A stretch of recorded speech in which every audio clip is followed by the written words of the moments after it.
ada finalisasi kajian untuk kita melihat karena lonjakan yang sangat tinggi dan kita harapkan selesai karena diketuai oleh Pak Erlangga, Pak Menko Ekonomi, untuk memutuskan diberlakukannya PPKM darurat. Nggak tahu nanti keputusannya apakah seminggu, apakah 2 minggu. Karena petanya sudah kita ketahui semuanya,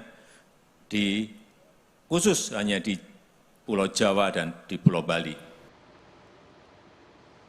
Ya, itu tadi pernyataan Presiden Joko Widodo di Kendari hari ini, dan informasi yang kami dapatkan besok akan diumumkan seperti apa aturan yang baru soal penanganan pandemi di Indonesia. Yang informasi yang juga sudah banyak beredar di kalangan wartawan, teman-teman, istilahnya adalah PPKM darurat, dan pengetatan atau pembatasan yang dilakukan memang akan lebih tinggi dibandingkan hari-hari yang saat ini kita lihat. Saya akan membahas itu lebih jauh dengan Ketua Komisi 9 DPR RI, Charles Honoris, dari fraksi PDI Perjuangan. Kak Charles, kan memang sudah banyak beredar nih informasi soal PPKM darurat, walaupun resminya kita akan lihat besok.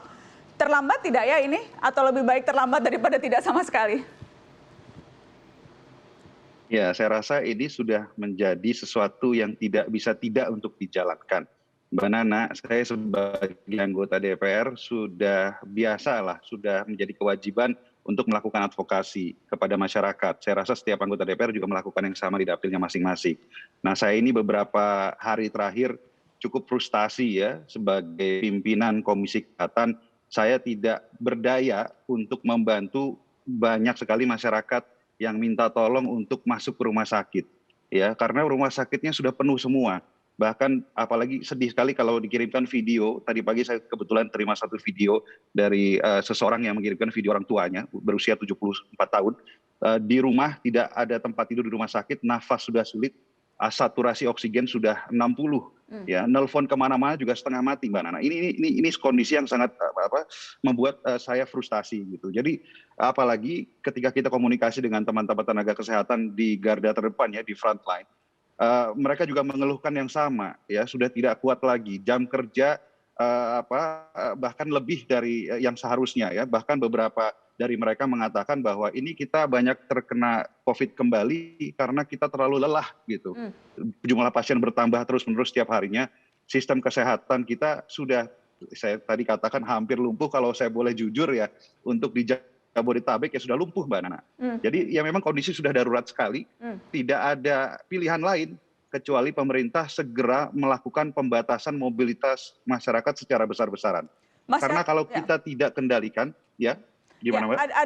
Apakah tepat ketika orang menilai ada kesan seperti pelin-pelan, di awal berkeras ini tetap PPKM mikro, sekarang kemudian akan jadi PPKM darurat. Pertanyaannya kan kemudian apakah memang tidak ada early warning atau sistem prediksi yang dimiliki pemerintah begitu, sehingga tampaknya ada kesan menunggu parah dulu baru mengambil reaksi yang lebih ketat? Ya memang saya rasa di setiap negara di dunia ini juga tidak ada yang siap ya ketika berbicara menghadapi pandemi COVID ini. Oleh karena itu dinamikanya pun terus terjadi. Nah, ini kan kita ketahui ada beberapa peringatan dari epidemiolog, peringatan dari tenaga kesehatan, jeritan-jeritan nakes, itu kan kita dengarkan kan sebetulnya bukan baru sehari 2 hari, sejak awal, sejak India, kemudian kita harus wanti-wanti, tetapi kebijakan ini diambilnya baru akan diambil besok begitu.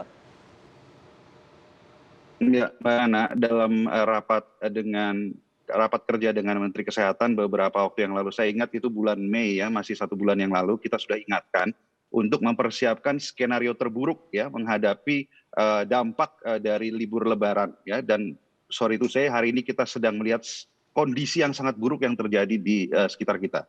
Pada saat itu Pak Menkes sampaikan sudah mempersiapkan tambahan tempat tidur ya, ada 70.000 tempat tidur ya, termasuk tambahan alat-alat kesehatan, oksigen, tenaga kesehatan dan seterusnya. Tetapi ya tentu saja seperti yang kita ketahui, dengan adanya variant of concern ya, varian Delta, varian Alpha yang 10 kali lebih menularkan, penambahan fasilitas kesehatan itu tidak ngejar dengan tingkat infeksi yang begitu cepat gitu, sehingga kondisi ini kondisi yang sangat ekstrim. Saya tentunya jujur saja menyayangkan bahwa keputusan ini baru diambil saat ini, ya. Tetapi sekali lagi tidak ada kata terlambat, ya. This is something yang tidak ada pilihan lagi kecuali kita melakukan pembatasan secara besar-besaran. Iya, Mas Charles yang jelaskan yang masyarakat tangkap begitu ya, wah namanya aja nih yang ganti-ganti begitu. PPKM Mikro bahkan sejumlah ahli hukum mengatakan wah tidak ada tuh sebetulnya landasan peraturan atau dasar hukumnya begitu. Kalau saya tidak salah Anda juga sempat mempertanyakan tuh istilah PPKM Mikro yang tidak ada. Yang ada di aturan adalah PSBB begitu. Tetapi kemudian ada yang bilang wah kalau pakai PSBB itu artinya pemerintah harus menyanggupi kebutuhan publik. Jadi makanya pakainya PPKM Mikro. Itu kerap kali selentingan-selentingan itu kita dengarkan. Sejauh Jadi apa itu menurut Anda? Kalau kita mengacu pada Undang-Undang Karantina Kesehatan, memang terminologi PPKM Mikro atau misalnya besok diumumkan PPKM darurat ini bukan terminologi yang dikenal oleh Undang-Undang Karantina Kesehatan maupun peraturan pemerintah turunannya, ya. Yang dikenal di Undang-Undang Karantina Kesehatan adalah PSBB atau karantina wilayah atau karantina rumah sakit, ya. Dan ya kalau kita mau konsisten dengan aturan, ya kita terapkan saja kembali PSBB seperti yang pernah diterapkan di tahun yang lalu, ya. Tadi kalau Mbak Nana sampaikan ada kewajiban negara untuk bisa memberikan kebutuhan hidup warga masyarakat yang dikarantina, itu kalau misalkan pemerintah mengambil opsi untuk menerapkan karantina wilayah. Tetapi bagi saya apapun itulah terminologi yang mau digunakan, yang penting segera kebijakan diimplementasikan dengan membatasi mobilitas masyarakat secara besar-besaran, ya. Karena sekali lagi kalau kita tidak kendalikan hulunya, maka sistem kesehatan kita di hilir akan kolaps, akan lumpuh, dan tentunya kita tidak ingin hal tersebut terjadi. Tapi pemerintah masih punya uang nggak ya, Mas Charles? Setelah pariwara dijawab, tetap di Mata Najwa. Kami akan kembali setelah ini. Tetap di sini.